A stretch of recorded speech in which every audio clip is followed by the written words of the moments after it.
안녕하세요. 대한민국의 신속하고 정확한 국방 소식을 모아놓은 국방탐 구생활입니다.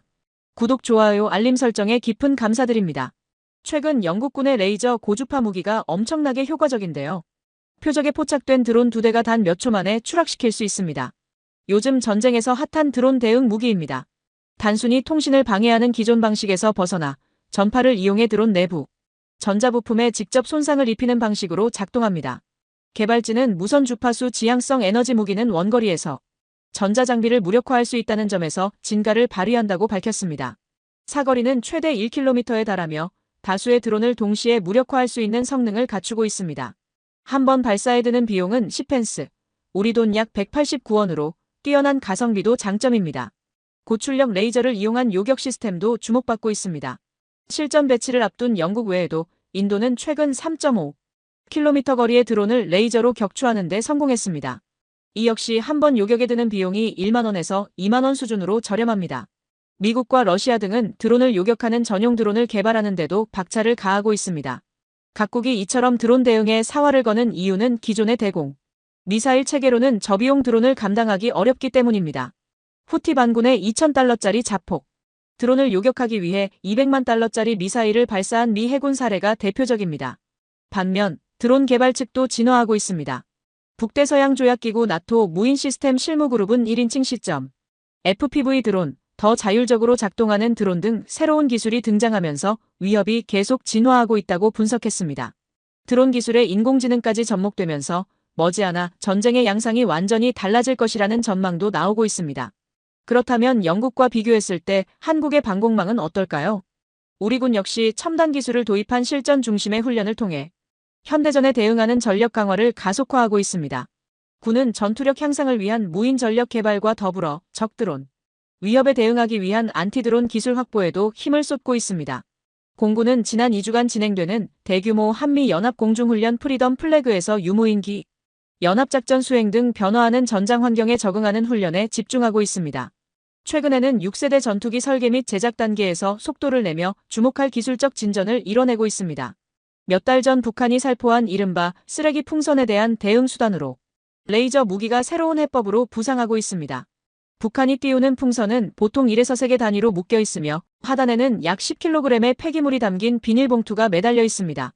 이 풍선들은 고도 약 3km 상공에서 초속 약 5m의 속도로 이동합니다. 봉투 안에는 대부분 생활 쓰레기가 담겨 있지만 향후 무장형 드론으로의 전환 가능성이 제기되며 우려를 불러일으켰습니다. 실제로 낙하형 기폭장치, 발열기기, 다탄 두블리, 구조 등 다양한 기술 장치가 확인돼 산불 유발이나 군사적 도발에 활용될 수 있다는 정황이 포착됐습니다. 또한 테러 수단으로 악용될 수 있다는 점에서 사전 차단을 위한 대응 전략의 필요성이 강조되고 있습니다. 이러한 위협에 대응하기 위한 기술로 떠오른 것이 바로 레이저 기반 무기 체계입니다. 레이저 무기는 고출력 광선을 목표물에 집중 조사해 열에너지로 전환시키고 이를 통해 표적의 기능을 무력화하거나 파괴하는 원리로 작동합니다. 우리나라는 세계적으로도 손꼽히는 레이저 기반 대공 방어 체계를 개발하여 실전 배치까지 완료한 상태입니다. 국방과학연구소는 애초 목표보다 2년 앞서 이 무기 체계의 개발을 완료했으며 시험에서는 고도 3km 상공을 비행하는 소형 드론 30기를 전부 요격해 그 성능을 입증했습니다. 국산 레이저 무기의 출력은 20kW이며 광속인 초속 약 30만 km의 속도로 조사됩니다. 한 번 발사에 드는 비용은 약 2,000원 수준으로 매우 경제적입니다. 이 기술은 기존 방어체계인 아이언돔과 비교했을 때 비용 대비 효율성 면에서 월등히 뛰어나 세계 방산 시장에서 높은 경쟁력을 인정받고 있습니다. 또한 이 무기는 전력만 공급되면 설치 장소에 큰 제약 없이 운용이 가능해 간편하면서도 뛰어난 방어 성능을 갖춘 시스템으로 평가받고 있습니다. 최근 발생한 이란의 공습 상황에서도 한국이 개발한 레이저 요격 체계가 실전에서 운용돼 약 50만 원 수준의 낮은 비용으로 드론을 모두 격추한 사례는 이 무기의 실용적 가치를 잘 보여주는 대표적 사례입니다. 한국은 전투기뿐만 아니라 레이저 무기 기술에서도 차별화된 기술력을 바탕으로 글로벌 방산 시장에서 지속적으로 영향력을 확대하고 있습니다. 우리나라가 레이저 무기 개발에 속도를 내기 시작한 계기는 2022년 북한 무인기가 아무런 대응 없이 서울 상공에 침입했던 사건이 결정적인 촉매가 된 것으로 알려져 있습니다. 해당 사건은 국방부에 큰 충격을 주었고 무인기 대응 체계의 조기 구축 필요성을 절실히 인식하게 만든 중대한 계기가 되었습니다. 이후 국방과학연구소는 KF-21 후속 모델의 레이저 무기를 탑재하는 방향으로 개발을 추진하며 적 무인기를 조기에 탐지하고 격추할 수 있는 능력을 확보하겠다는 방침을 발표했고, 불과 2년 만에 전방부대에 실전 배치를 시작했다고 밝혔습니다. 지난 3월에는 해병대의 대공 레이더가 북한 상공에서 정체불명의 비행체를 포착하는 일이 발생했습니다. 우리 군은 해당 물체에 경고 사격을 가했으나 별다른 반응이 없자 즉시 레이저 무기를 가동하여 목표를 격추하는 조치를 취했습니다. 또한 지난해 7월 30일에는 약 50cm 크기의 드론이 공중에 떠 있는 장면이 식별됐습니다.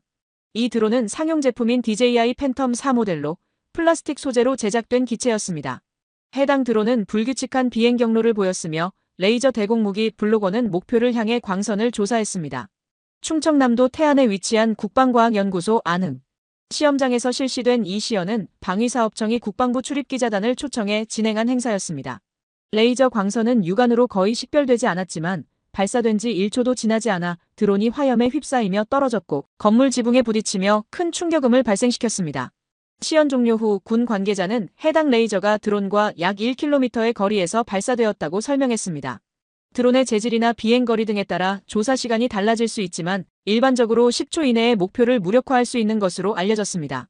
이날 시연에 사용된 장비는 실전 배치를 앞둔 레이저 대공무기 블로건으로, 이는 1977년 개봉한 영화 스타워즈에 등장했던 광선 무기가 현실에서 구현된 상징적인 사례로 기록되었습니다.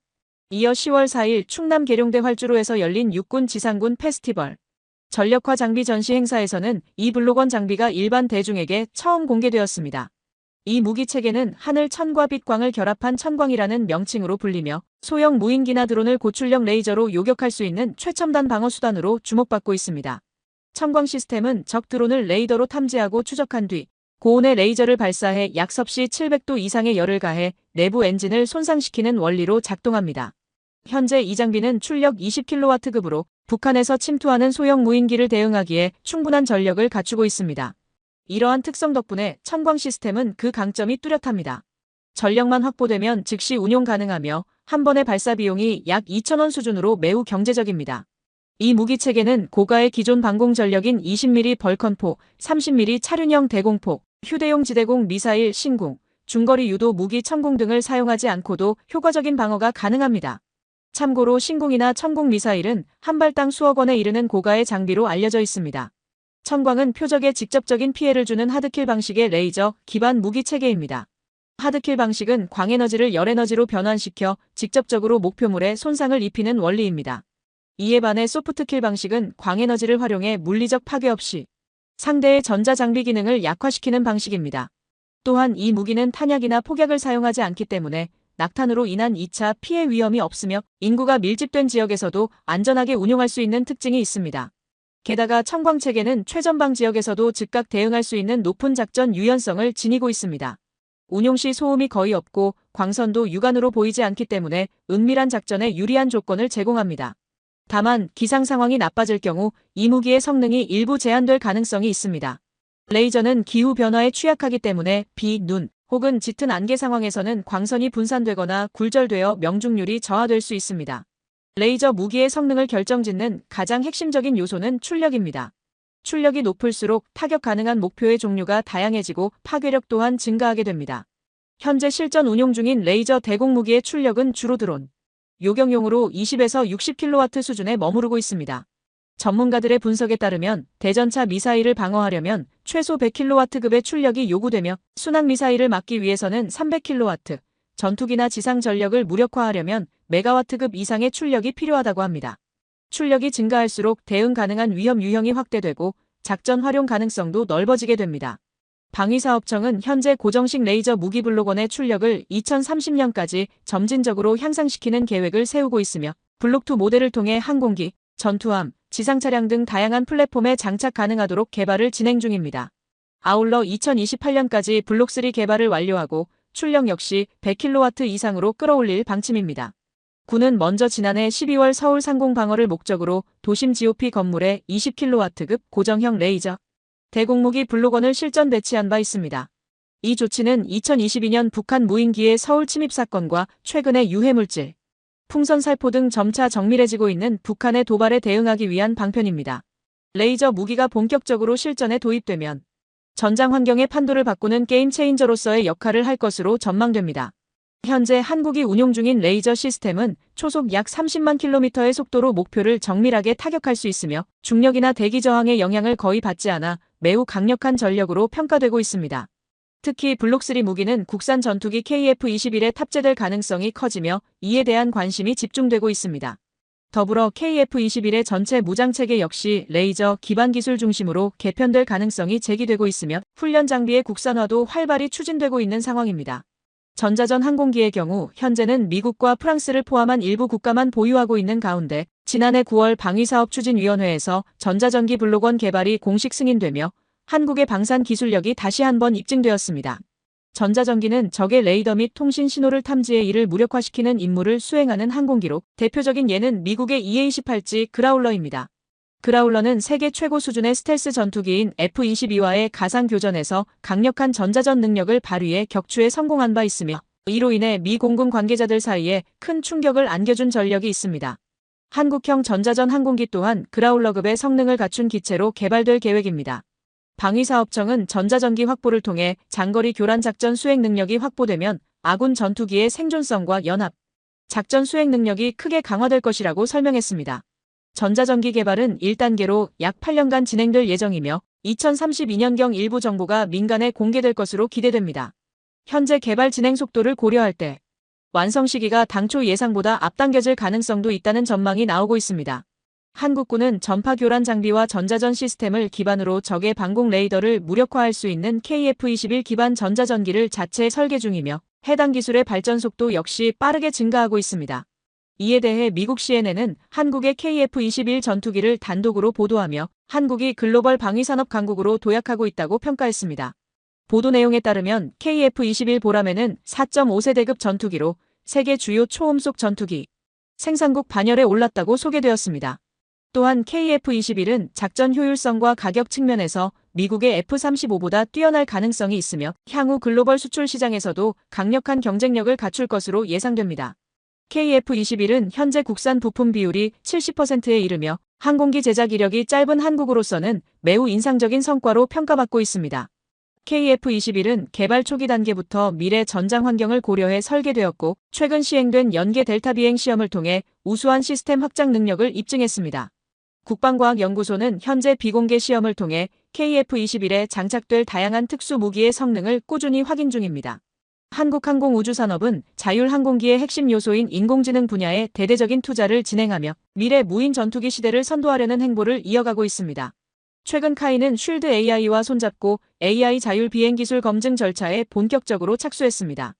또한 AI 전문 기술을 보유한 젠젠 AI에 약 60억 원을 투자하면서 실용적인 인공지능 기술 적용 가능성을 한층 더 높이고 있습니다. 이번에는 무인 전투기 운영의 핵심인 AI 기반 조종 시스템 개발과 그보다 전략적 가치가 큰 AI 전장 지휘 체계 구축의 중요성에 대해 짚어보겠습니다. 카이는 최근 인공지능 관련 기술 확보를 위한 과감한 투자를 단행하고 있습니다. AI 기반 군용 합성 데이터 솔루션을 개발 중인 젠젠 AI에 약 60억 원을 투자해 9.87%의 지분을 확보하며 2대 주주가 되었습니다.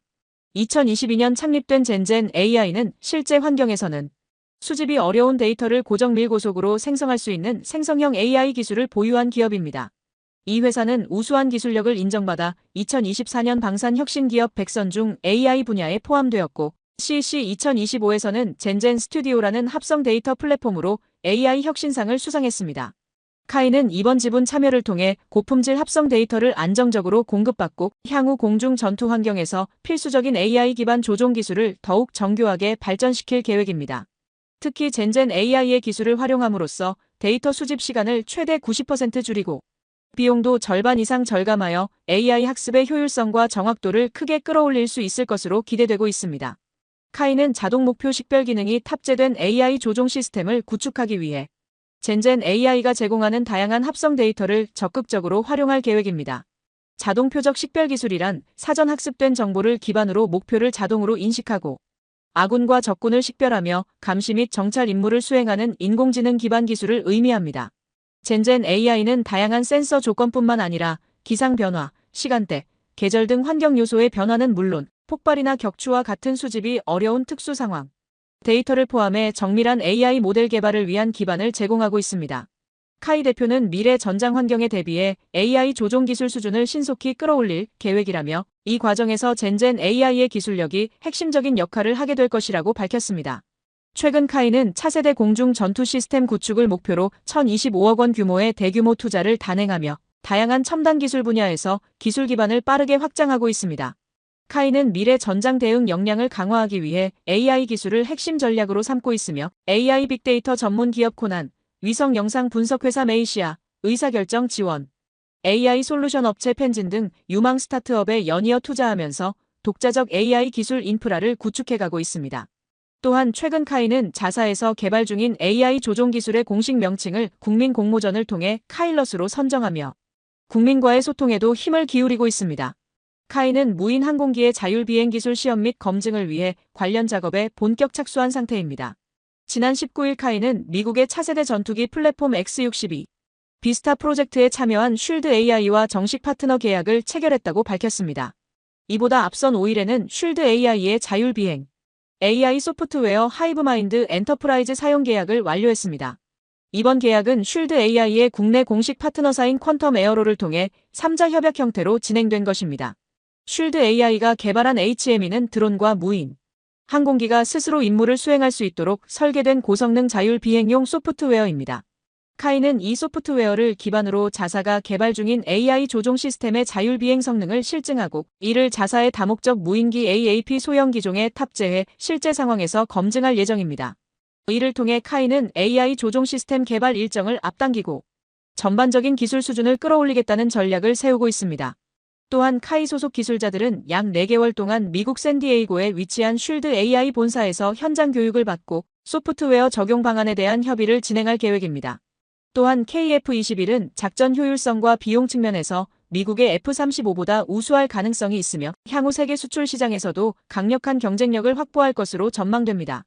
KF-21은 현재 국산 부품 적용 비율이 70%에 달하며 항공기 제작 경험이 짧은 한국으로서는 매우 주목할 만한 성과로 평가받고 있습니다. 이로 인해 한국은 초음속 전투기 생산 능력을 갖춘 국가로 인정받고 있으며 글로벌 방산 시장에서 새로운 성장 기회를 창출해가고 있습니다.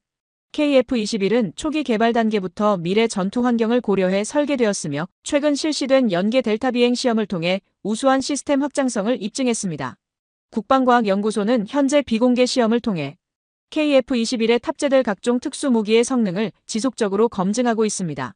한국항공우주산업은 자율항공기술의 핵심인 AI 분야에 대규모 투자를 이어가며 차세대 무인 전투기 시대를 선도하기 위한 기반을 다지고 있습니다. 최근 카이는 쉴드 AI와 협력해 인공지능 자율 비행 기술에 대한 실증 절차에 본격 착수했습니다. 또한 AI 전문 기술을 보유한 젠젠 AI에 약 60억 원을 투자하며 실질적인 인공지능 기술의 적용 가능성을 더욱 높이고 있습니다. 이번에는 무인 전투기 운용의 핵심인 AI 기반 조종 시스템 개발과 그보다 전략적 의미가 큰 AI 전장 지휘 체계 구축의 중요성에 대해 살펴보겠습니다. 카이는 최근 인공지능 핵심 기술 확보를 위한 과감한 투자를 진행하고 있습니다. AI 기반 군사용 합성 데이터 솔루션을 개발 중인 젠젠 AI에 약 60억 원을 투자하며 9.87%의 지분을 확보, 2대 주주로 참여했습니다. 2022년 설립된 젠젠 AI는 현실에서는 수집이 어려운 데이터를 고정밀고속으로 생성할 수 있는 생성형 인공지능 기술을 보유한 스타트업입니다. 해당 기업은 우수한 기술력을 인정받아 2024년 방산 혁신기업 100대에 선정되었으며 CEC 2025에서는 젠젠 스튜디오라는 합성 데이터 플랫폼을 통해 AI 혁신상을 수상했습니다.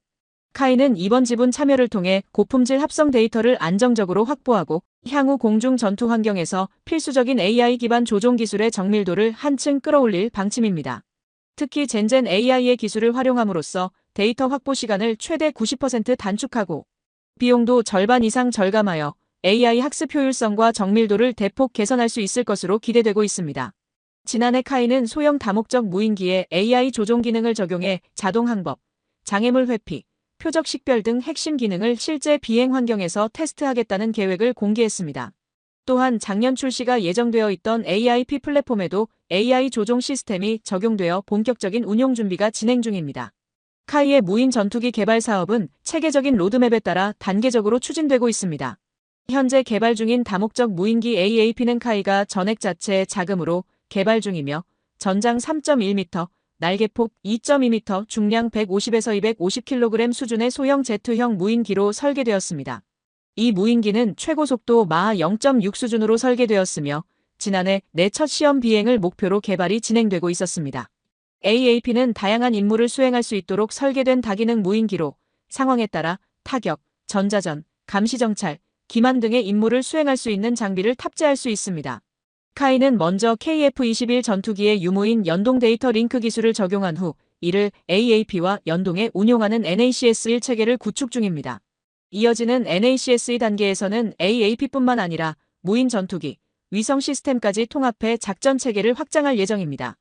AAP가 일회성 임무에 투입되는 소모형 플랫폼이라면 무인 전투기는 반복 운용이 가능하며 AAP보다 훨씬 향상된 전투 성능을 갖출 것으로 예상됩니다. 해당 무인 전투기는 미국의 6세대 전투기 개념에 포함된 무인 편대기 운용 전략과 유사하다는 평가를 받고 있으며 현재 대한항공이 개발 중인 스텔스 무인 편대기보다 더 큰 규모의 플랫폼으로 분류됩니다. 설계 기준에 따르면 이 무인 전투기의 동체 길이는 12.2m, 날개폭은 9.6m이며 최대 속도는 마하 0.9에 도달할 것으로 보입니다. 무기와 연료를 모두 적재한 상태에서의 총 중량은 약 9,730kg에 이를 것으로 예측됩니다. 카이가 개발 중인 무인 전투기에는 F414급 터보팬 엔진이 탑재될 예정이며 현재 운용 중인 FA50보다 뛰어난 기동 성능을 발휘할 것으로 기대됩니다. 무인 전투기는 다목적 무인기 AAP의 임무를 보완하면서 함께 작전에 투입되고 임무 종료 후 반드시 회수되어야 하기 때문에 고성능과 높은 내구성을 중심으로 개발되고 있습니다. 카이 AI 항공전 연구센터장은 자사가 독자적으로 개발 중인 AI 조종 기술을 다양한 경로를 통해 신속히 검증하고 이를 세계 최고 수준으로 끌어올릴 계획이라고 간주했습니다. 미래 전장에서 가장 핵심적인 요소는 인공지능 기반의 전장 지휘 및 통제 시스템이며 이 체계가 마련되어야 첨단 무기 전력을 효과적으로 활용할 수 있다고 강조했습니다. 각 무기 플랫폼에 AI가 도입되더라도 전장을 종합적으로 통제하지 못하면 장비가 아무리 많아도 오히려 전투 효율성이 떨어질 수 있습니다. 아무리 뛰어난 성능의 6세대 전투기를 보유하더라도 이를 제대로 통제하고 운용할 전장관리 역량이 부족하다면 오히려 체계적 지휘가 가능한 4.5세대 전투기보다 실전에서의 효과는 낮을 수 있습니다. 이처럼 전장 지휘 기술 분야에서 미국이 한 발 앞서 있는 만큼 우리도 이제는 이 시스템 구축의 필요성을 인식하고 본격적인 기술 개발에 돌입해야 할 때입니다. 진정으로 중요한 과제는 KF-21 블록3를 단순한 차세대 전투기로 만드는데 그치지 않고 이 전력을 어떤 작전 체계 안에 통합하고 연결할지를 결정하는 데 있습니다. 이상으로 오늘의 뉴스를 마치며 영상을 마무리하겠습니다. 예멘의 친이란 반군 후티가 미국에게 굴복하며 휴전한 이후에도 이스라엘에 대한 탄도미사일 공격을 지속하고 있습니다. 최근 후티가 발사한 미사일이 이스라엘 중심 도시 텔아비브의 벤구리온 국제공항을 타격한 이후 이스라엘 내부에서는 경계심이 크게 높아진 상황입니다. 5월 10일 타임스 오브 이스라엘 보도에 따르면 이날 예멘에서 발사된 미사일이 이스라엘 영토로 향하자 예루살렘과 텔아비브 등 중부 여러 지역에 공습 경보 사이렌이 울렸습니다. 이스라엘군은 해당 미사일을 성공적으로 격추했다고 밝혔으며 미사일 파편은 이웃 국가인 사우디아라비아에 떨어진 것으로 전해졌습니다. 그러나 이스라엘은 여전히 불안감을 떨쳐내지 못하고 있습니다. 지금까지 국방탐 구생활 시청해주셔서 감사합니다. 구독, 좋아요, 알림 설정을 통해 항상 새로운 소식을 받아보세요. 즐거운 하루 보내세요.